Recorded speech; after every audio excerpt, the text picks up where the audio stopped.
Okay, so we're live. I just want to talk a little bit about the the hearings that took place yesterday, the sort of star chamber slash performance art that you saw yesterday in Congress, where was a panel of ostensible hate speech experts, people drug in from the ADL. I'm not sure if the SPLC was there. I don't I don't believe so. But the ADL, there was a Muslim who was a victim, the family of a Muslim who's one of the very few victims of an allegedly anti-Muslim hate crime, and a bunch of uh, overtly sympathetic props that the Democrats were using to demand more censorship and more suppression of viewpoints that they disagree with. That was the gist of the hearing, and the most notable moment, of course, was when Ted Lieu, one of the imbeciles that's been trying to railroad Donald Trump for the past 2 years and trying to gin up hysteria on a completely discredited media and government created hoax, i.e., Russia collusion. When this when this genius tried to demonstrate that Candace Owens was a supporter of Adolf Hitler, um, for those of you who don't know, Candace Owens is an African American woman who works for Turning Point and PragerU, and is a very normal conservative whose big issue is trying to steer black people away from the Democratic Party and from left-wing policies. So, of course, that is synonymous with Nazism or neo-Nazism today. And that was the big moment. Of course, Lou embarrassed himself, and there were a lot of clips shared on social media, ironically, about him just clowning himself. And that was it. That was basically the theme. The theme of the hearing was these people want to make social media platforms even less conducive to critical thought and argument than they are already, which is saying something, because the room for discourse has narrowed to an almost inconceivable degree. It coincided with the banning of Faith Goldie, who's never advocated violence of any kind. Her banning from from Facebook, Patreon, which has been cracking down on dissenting viewpoints and has been suspending accounts arbitrarily, from Patreon, for basically virtually every social media platform except for YouTube, to the best of my knowledge. YouTube, she's still allowed there. But even YouTube is cracking down. They've limited Tommy Robinson. They haven't outright banned him, but they've made it impossible for regular people to find his videos through search or through any other normal means. They've basically blacklisted and shadow banned him from YouTube. And they've done this to anyone who's an effective voice against Islam. They did to the apostate prophet. I don't know if you can see it, but I'll just show you. This is the lovely caricature of the other prophet that that's the apostate prophet's work. That's a T-shirt from his merch catalog. But they've banned him repeatedly from Instagram. He can't even make an Instagram account now. He's been banned. One of his accounts has been banned from Twitter, and I think the other has been suspended, just like David Wood is effectively banned from Twitter now for peacefully critiquing one of the world's worst ideas, i.e., Islam, and suggesting that maybe promoting Islam is not a good thing and it doesn't lead to social cohesion.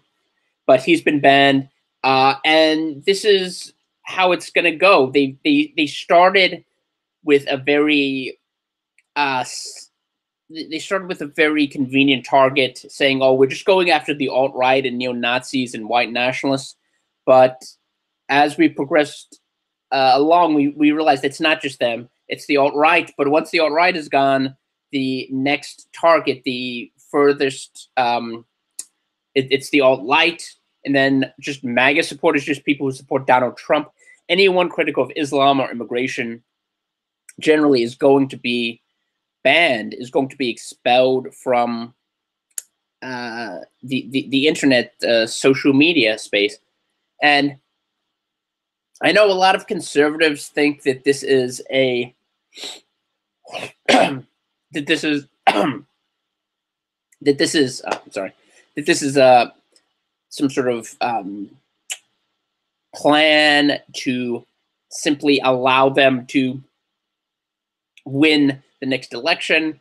You remember that infamous Google video where all of the Google executives expressed shock that Donald Trump had won. And this is merely an after the fact realization that they need to do more to control social media and prevent Donald Trump from being reelected. Or in the case of Canada, ensure that Trudeau is reelected and not conservatives. Hence, they're tying conservatives into Faith Goldy and other critics of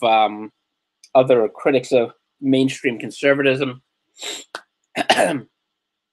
which in Canada is more like milquetoast liberalism.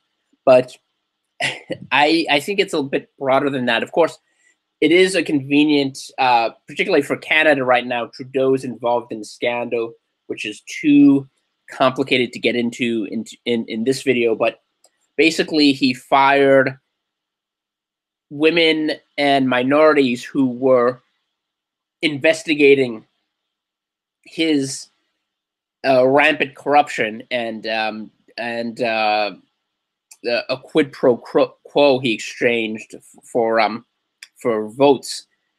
And this is a huge scandal in Canada, and this is a convenient diversion, focusing on evil right-wing, anti-Muslim, anti-diversity advocates like Faith Goldy. And to a certain extent, yes, this is useful from a tactical standpoint, but I also think there's a bigger strategic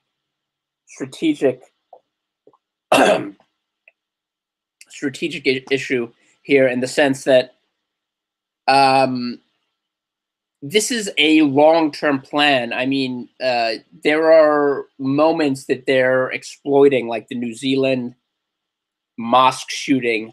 It serves as a useful pretext to implement plans that were already in place. The idea that these governments do not want to restrict freedom and suppress dissenting views is simply an illusion.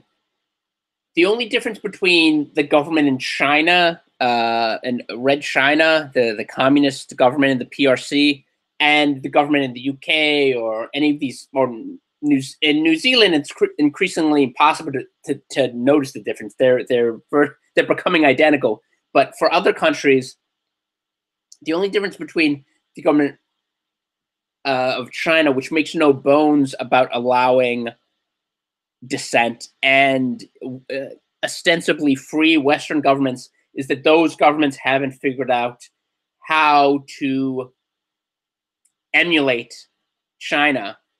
I mean, there was a great point made by Dave Smith in his podcast, Part of the Problem, where he said the only reason the Bundys, the Clive and Bundy family, and the people who were at that nature preserve, the only reason the government didn't come in and massacre them the same way they did at Waco or Ruby Ridge, is because there were hundreds and hundreds of people with cell phone cameras. It was being filmed. Everything was on film, and it was being reported on by social media. And that's the one useful thing we have to combat the legacy media and the government. It is the internet and global communication. And that's why they're trying to figure out a way to end this. And it has nothing to do with preventing a shooting at a mosque or a white supremacist engaging in mass murder or preventing any of these horrible incidents that periodically occur, that happen every couple of years or every decade or so, to prevent those from happening. I mean, obviously, these countries are not concerned about massacres engendered by Muslims. Otherwise, they would do something to staunch the flow of Muslim immigration. But it has nothing to do with preventing violence, because cutting off avenues of discourse, and David Wood made this point, if you if you ban people, if you prevent them from trying to affect change peacefully, from trying to engage, and just say you're not allowed, they'll resort. Unfortunately, you will have fringe cases of people resorting to violence in order to make their viewpoint made. And this was actually cited by the shooter in Christchurch, the mosque shooter. He said, it's really pointless to even engage because they'll destroy you. The media will destroy you. They'll prevent you from having an outlet. So, if anything, these people arguing for more censorship, for more tightly controlled speech, they're encouraging this type of type of maladjusted, horrific behavior from the populace. So they don't really care about preventing a mass shooting at a mosque or these aberrant manifestations of violence. If they did, they would actually encourage debate and try to understand where people who might be contemplating this, where they're coming from. The same way where the media constantly reminds us that we have to understand where jihadists are coming from, or why a Somali who's been living in the United States 20 years would want to massacre Americans, would want to join Al-Shabaab. But no, that's not what they're doing. What they're doing is saying, let's restrict the space even more. Let's push people who are on the fringes already and leave them with no alternative in their minds than to attack and commit violent behavior. It's a counterintuitive strategy unless you realize that they're not really concerned about violence, mass violence, or these aberrant attacks on minorities. What they really want to do is just suppress speech and exercise a stranglehold over public discourse. And if more people are killed because of that, so be it. That's their attitude. And unfortunately, that's what's happening right now.